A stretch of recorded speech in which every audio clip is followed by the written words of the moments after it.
Assalamualaikum warahmatullahi wabarakatuh. Apa kabar kalian semua, wahai ulul albab? Semoga kita semua selalu dalam lindungan dan rahmat Allah Subhanahu wa Ta'ala. Amin ya Rabbal 'Alamin. Kali ini kita akan iqra dan ngopi tentang kenapa kita harus beristighfar kepada Allah Subhanahu wa Ta'ala.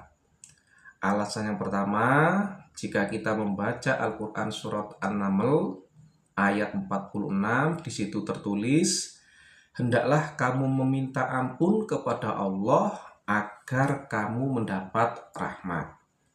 Jadi di dalam surat An-Naml ayat 46 kita harus beristighfar atau memohon ampun kepada Allah supaya kita mendapatkan rahmat Allah Subhanahu wa Ta'ala.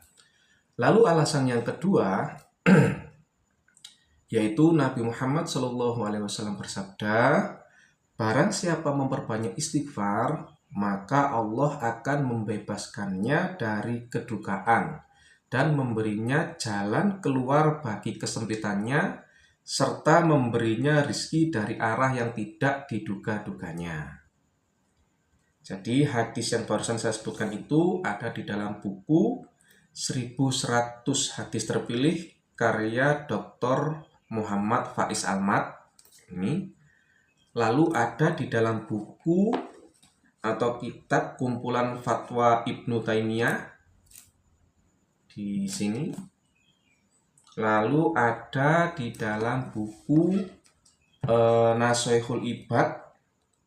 Ada di buku Nashihul Ibad karya Syekh Nawawi Al-Bantani. Lalu ada di dalam buku Zikir Penentram Hati karya Ibnu Athaillah Al-Sakandari ini. Lalu ada di dalam buku Metode Pengobatan Nabi karya Ibnu Qayyim Al-Jauziyah. Jadi satu hadis tadi itu ada di 5 buku. Jadi insya Allah itu ya pasti hadisnya sahih itu hadis riwayat Abu Dawud. Jadi hadis tadi ada di 5 buku yang telah saya sebutkan tadi. Itu alasan kedua kenapa kita harus beristighfar kepada Allah Subhanahu wa Ta'ala. Lalu alasan yang ketiga kenapa kita harus beristighfar kepada Allah Subhanahu wa Ta'ala, yaitu Nabi Muhammad SAW bersabda, barang siapa memperbanyak istighfar, niscaya Allah menghidupkan hatinya, memperbanyak rizkinya, mengampuni dosanya, memberinya rizki dari arah yang tidak disangka-sangkanya, memberi jalan keluar dari setiap kesulitannya, serta mencurahkan dunia untuknya. Hadis ini ada di dalam buku Rahasia Kecerdasan Tauhid karya Ibnu Athaillah Al-Sakandari. Jadi hadis yang pertama dan yang kedua itu mirip, tapi ada bedanya sedikit. Lalu kenapa kita harus beristighfar kepada Allah Subhanahu wa Ta'ala? Alasan keempatnya, Nabi Muhammad SAW bersabda, perbanyaklah istighfar.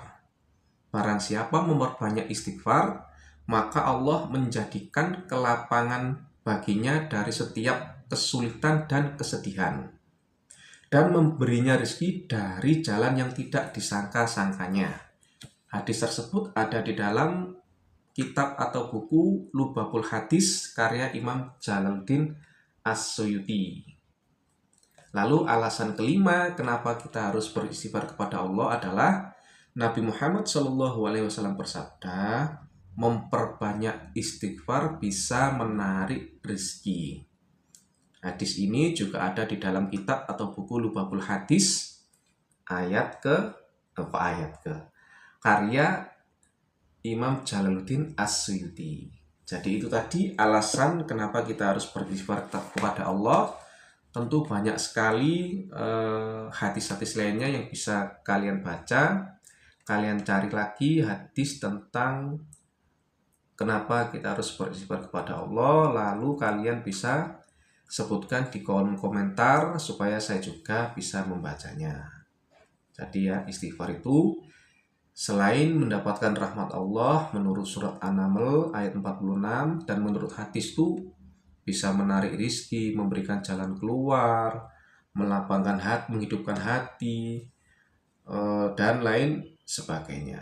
Sekian, semoga bermanfaat. Wassalamualaikum warahmatullahi wabarakatuh.